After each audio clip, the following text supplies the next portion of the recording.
மாணவி உரையாடல். மகா வாக்கியங்கள் வேதாந்தத்தின் சாரம். குருவை சந்திக்கும் மாணவி உபனிஷதங்களில் வரும் மகா வாக்கியங்கள் குறித்து வினவுகிறாள். குரு விடையளிக்கிறார். குருவே வணக்கம். வண்டார்குழலி, வா, வணக்கம். உன் கண்களில் ஒரு புதிய தெளிவு தெரிகிறது. கடந்த முறை நாம் பேசிய தத்துவம் அசி, நீயே அது, உன் மனதில் வேலை செய்ய தொடங்கிவிட்டது போலிருக்கிறதே. ஆம் குருவே, அது ஒரு மந்திரச்சாவி போல இருக்கிறது. ஆனால் எனக்கு ஒரு புதிய ஆவல் பிறந்திருக்கிறது. நீயே அது என்பது உபனிஷதத்தில் வரும் ஒரு வாக்கியம் என்று சொன்னீர்கள். இதுபோல வேற முக்கியமான வாக்கியங்கள் இருக்கின்றனவா? வேதம் முழுவதையும் என்னால் படிக்க முடியாது. ஆனால் அதன் சாரத்தை மட்டும் பிழிந்து தர முடியுமா? மிக சரியான நேரத்தில் சரியானதை கேட்டாய். வேதம் என்பது ஒரு மிகப்பெரிய ஆலமரம். அதன் விழுதுகள் பல. ஆனால் அந்த மரத்தின் மொத்த சாரமும் 4 விதைகளில் அடங்கியிருக்கிறது. அவற்றைத்தான் மகா வாக்கியங்கள், த கிரேட் சென்டென்சஸ் என்கிறோம். இவை வெறும் வார்த்தைகள் அல்ல. இவை ஒவ்வொன்றும் ஒவ்வொரு அணுகுண்டு. அறியாமை என்ற கோட்டையை தகர்க்கும் வல்லமை வாய்ந்தவை. ரிக், யஜுர், சாம, அதர்வண என்னும் 4 வேதங்களில் ஒவ்வொன்றிலிருந்தும் ஒரு முத்தான வாக்கியத்தை நம் ஞான பெரியோர் தேர்ந்தெடுத்து தந்திருக்கிறார்கள். அவற்றைத்தான் நாம் மகா வாக்கியங்கள் என்று சிறப்பித்து சொல்கிறோம். 4 வேதங்களுக்கும் 4 வாக்கியங்களா? அவை என்னென்ன குருவே? அவற்றின் பொருள் என்ன? பொறுமையாக கேள். இந்த 4 வாக்கியங்களும் ஆன்மீக பயணத்தின் 4 நிலைகளை குறிக்கின்றன. 1. பிரக்ஞானம் பிரம்ம. 2. அயம் ஆத்மா பிரம்ம. 3. தத்துவம் அசி. 4. அகம் பிரம்மாஸ்மி. இவைதான் மகா வாக்கியங்கள் எனப்படுபவை. இவை போன்ற மேலும் அநேக வாக்கியங்கள் உபனிஷதங்களில் உண்டு. ஆனாலும் இந்த 4 வாக்கியங்களும் மிக பிரசித்தி பெற்றவை. முதல் வாக்கியம் பிரக்ஞானம் பிரம்ம. இது எந்த உபனிஷதத்தில் வருகிறது? இதன் அர்த்தம் என்ன?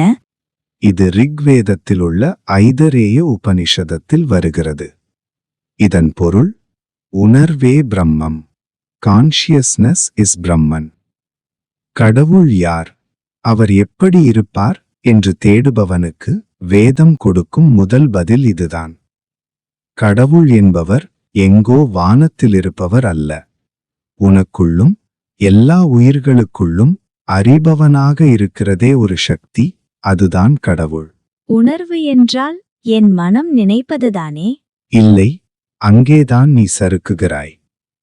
மனம் என்பது ஒரு கருவி, கணினி போன்றது. ஆனால் கணினிக்கு மின்சாரம் வேண்டுமல்லவா?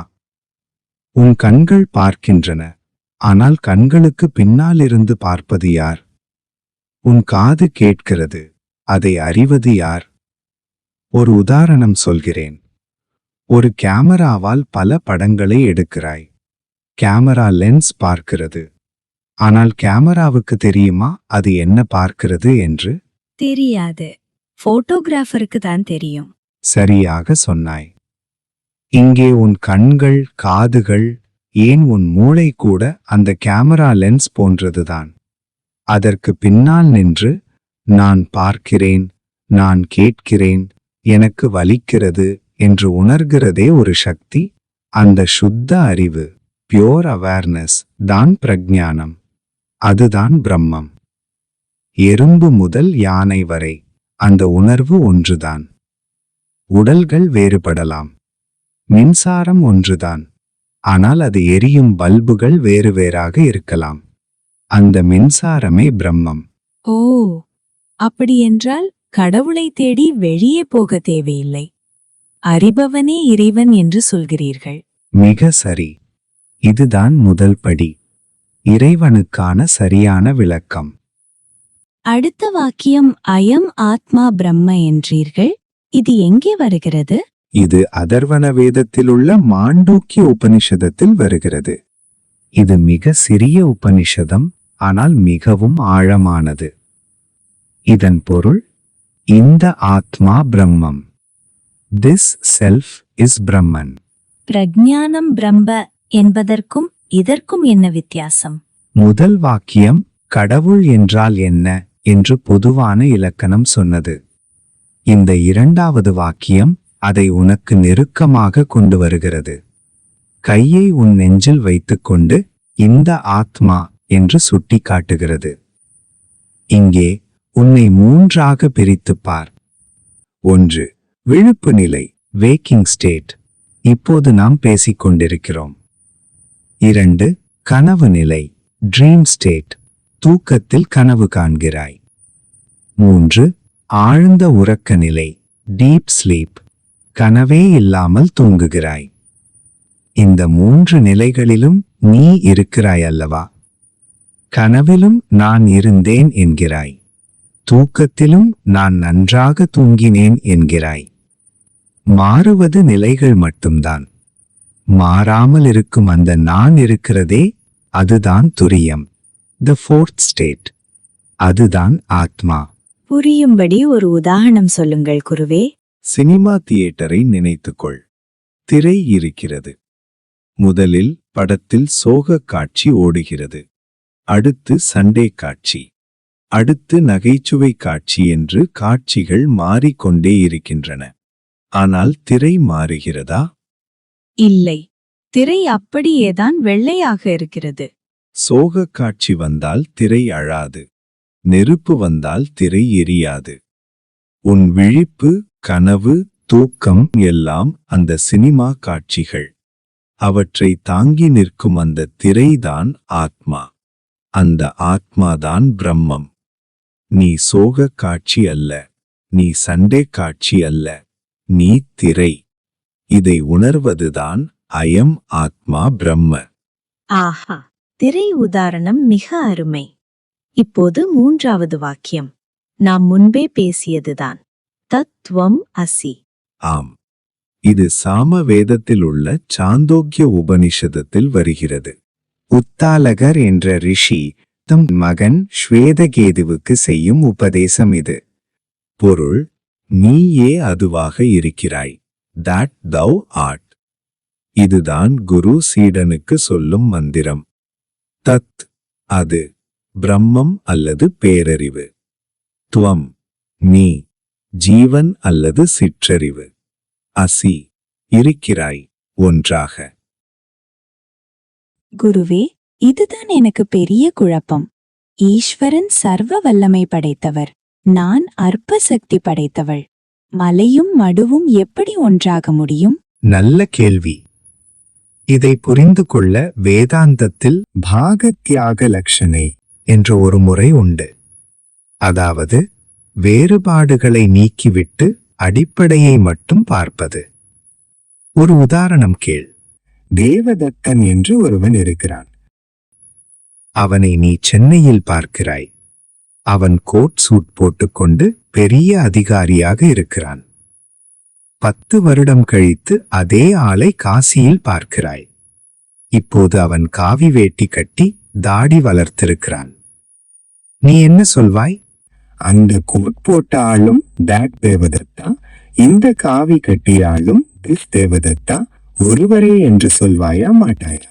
சொல்லுவேன். ஏனென்றால் உடை, இடம், காலம் வேறாக இருந்தாலும் ஆள் ஒருவர்தானே. அற்புதம். சென்னையில் இருந்தவனை ஈஸ்வரன் என்று வைத்துக்கொள். சர்வ வல்லமை என்ற உடை அணிந்தவன். காசியில் இருப்பவனை ஜீவன் என்று வைத்துக்கொள்.